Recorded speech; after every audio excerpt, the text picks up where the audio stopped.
Thank you so much, Tina, for the intro. And yes, you're right. Stefan does cover us. His target price for us right now is at about $1. And hopefully we can get a rewrite that once we move through some catalysts, one being the permitting at Sunnyside and getting some drill results out of San Javier. But we'll dive right into it. Barksdale Resources is a base metal project with a sprinkle of precious as well. Just a forward-looking statement for you to review going into this. Our cap structure, we're about 63 million shares outstanding. We have about $5 million of cash in the bank.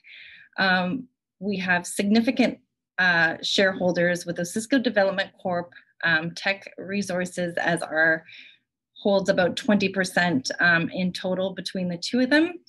We have US Global as funds. Delbrook, Eric Sprott personally stepped in a few years ago. He's really excited about the silver numbers in Patagonia.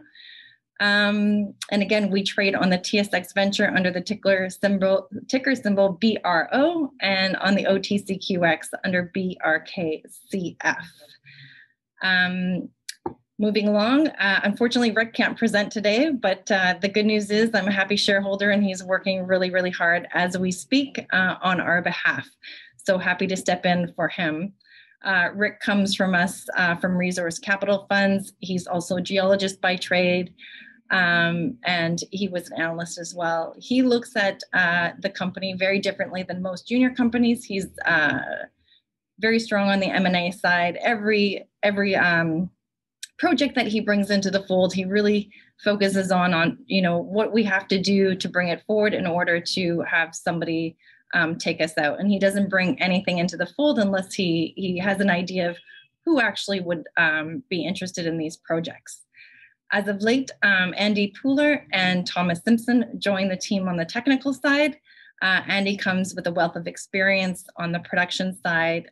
He comes from us from Pan American Silver, historically, and he operated numerous mines in South America as well as Mexico. Thomas Simpson, mine finder on the team, comes with wealth of experience from Rio Tinto and Newmont and Sarco, and he is extremely well-versed in the Patagonia district where our flagship is. Darren Blasutti, a really incredible chairman to have on board. He's very, very strong on the M&A side, and we believe that one day we'll be in that position, and his wealth of experience will really help us through those processes. One focus, two districts. We are in Patagonia, which is southern Arizona, right on the Mexican border, and as well as San Javier in Sonora, Mexico. Both are base metals with some precious metal accompanying that. Just recently, Sunnyside, we have announced the consolidation for Sunnyside to 100%, and we picked up 2 projects from Rio Tinto. So now we are the largest landholder in this district.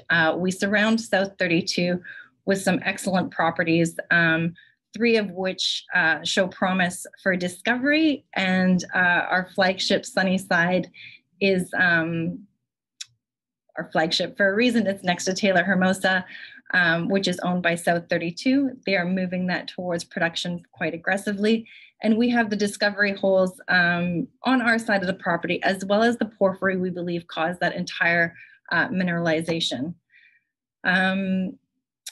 We also have our San Antonio project, which we acquired from Teck last year. So our crown jewel, need to update this slide. We just announced we're acquiring that to 100% as opposed to 67.5%. We await for TSX approval and the approval of Regal shareholders on that. But the exciting thing is it is adjacent to South 32's monster deposit, Taylor Hermosa. South 32 bought Arizona Mining a few years back for 2.1 billion Canadian at a PEA stage level. Since that acquisition, they've spent a lot of money advancing this project, and this project is no doubt going to get much bigger. So we're very lucky to have these, incredible neighbors that are, truly a mining company. This is what they do. They are, they're great at operating big projects, and they've done an incredible job in the community, and the sentiment in Southern Arizona is really strong now since they've come in and done a very, very, very good job. They're great stewards of the land and very respectful of everybody's, their ESG programs, incredible. We do communicate with them and coordinate to make sure that we have the same type of efforts in the community, and we're all working to the same goal and creating some really good value on the ground. The high grades continue on the Sunnyside project, and we know this because we have the discovery holes that were drilled by ASARCO in the 80s. They're just kind of in the middle of the screen here. It looks like one is on the Taylor side, but it is in fact on our side. There's also discovery holes in the porphyry, so we know that the porphyry is there. We know the discovery holes are there, and what Arizona Mining, before they got bought out by South 32, is they did an excellent job marching their drills towards the property boundary. And once they got there, they were actually taken out by South 32. The discovery holes, here are the grades, are quite robust. The silver numbers are excellent. Zinc and lead and copper, very strong as well. It's important to note that if you're a silver bug, the Taylor Hermosa deposit is probably top 10 in the world of unmined silver deposits at the moment. So if you're into silver, it's a little fun fact. This is what the landscape looks like. This little fence here is in fact the property boundary. So we are right there with them. TCH1 and TCH2, which are the discovery holes, are about a 20-minute walk from where this photograph was taken. As you can see, South 32 has their underground access. Just back here, we have, you can't really tell, but there's some dry stack tailings that are in place. And this photo was taken about a year ago. Actually, Stefan was next to me when I actually took this photo. And so it's advanced even further since then. I just haven't been able to get down to take more photographs due to COVID, but the work has progressed on the ground. This is what it looks like underground. All of the blue over here is the porphyry, the property boundary, and TCH1 and TCH2, where you can see how the mineralization definitely continues. And it's really our, the philosophy here is very simple. We need to get in, finish the permit, and show how much mineralization potentially is between the porphyry and the property boundary. On the permitting front, we have completed our final comment period, and we should be receiving this permit at the end of summer. So we're very excited to get the drills on the ground. It's been a long time coming. It's about a 3-year process being on Forest Service land, but we've battled through it with an excellent technical team, and we should see that permit coming in soon. So our intention is very clear. Just really figure out what is between the porphyry and the property boundary. We moved to San Javier, Mexico. This project really excites me. It's 100% interest. We have the option to gain 100% interest. There was $20 million spent on this project $10 million spent on this project in the past. And past operators unfortunately had a failing mine in Utah, but they were pushing this asset really hard to try to save the company. Unfortunately for them, they failed, but it's fortunate for us that we have so much incredible data to leverage moving forward.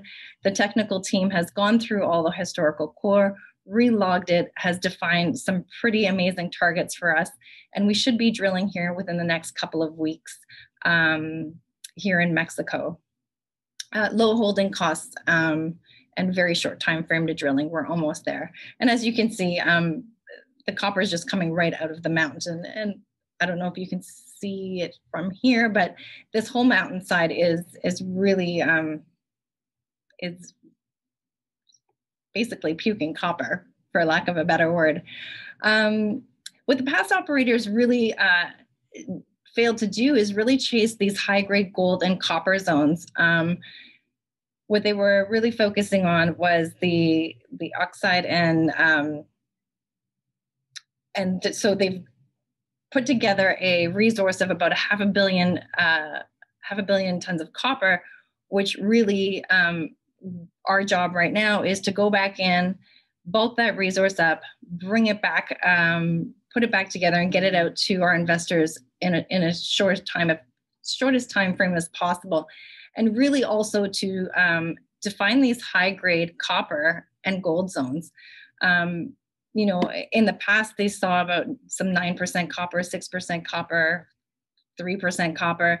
Our goal is to really kind of define where those zones, both copper and gold, and really bulk up the current resource that we have there. We'd also like to discover new zones, and we believe we can do this in a very short time frame. So we'll get the drills going. We'll bring out assays as they come and really get that resource put back together with all of the current drilling, and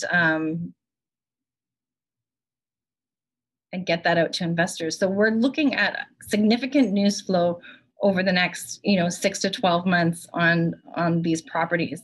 Our focus will be at Cerro Verde, but we have Mesa Grande and La Trinidad. So this is really a district scale. And we can expand our footprint pretty aggressively.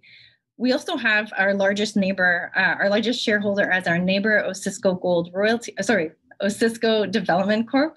And so it's nice to have a friendly neighbor in the area doing some excellent work as well. We have our San Antonio project. This is a project that we picked up off of Teck. And then we also have the other two properties that we just picked up off of Rio Tinto. And this really shows that our CEO, Rick Trotman, can do deals with big players in the business. They understand his strategy and how he wants to move things forward and really create value for our investors. And, when you have investors that are actively participating in financings with you and truly believe in the direction really that comes from the top, it's pretty encouraging myself as an investor. So this is a whole 100% owned property we received from Teck. It is a shallow target under very little cover. It's adjacent to a historical mine, skarn camp, just right here. This is the Cosmos target. Think of it as a mirror image of the Sunnyside Porphyry and Taylor Hermosa, whereas Taylor Hermosa was the skarn, and Sunnyside being the porphyry that caused that system. We believe that Cosmos can be a discovery, and we intend to drill that as soon as we have that permit in hand. We've completed all of the studies for that and just waiting for Fish and Wildlife to give the stamp of approval, and we will be drilling that.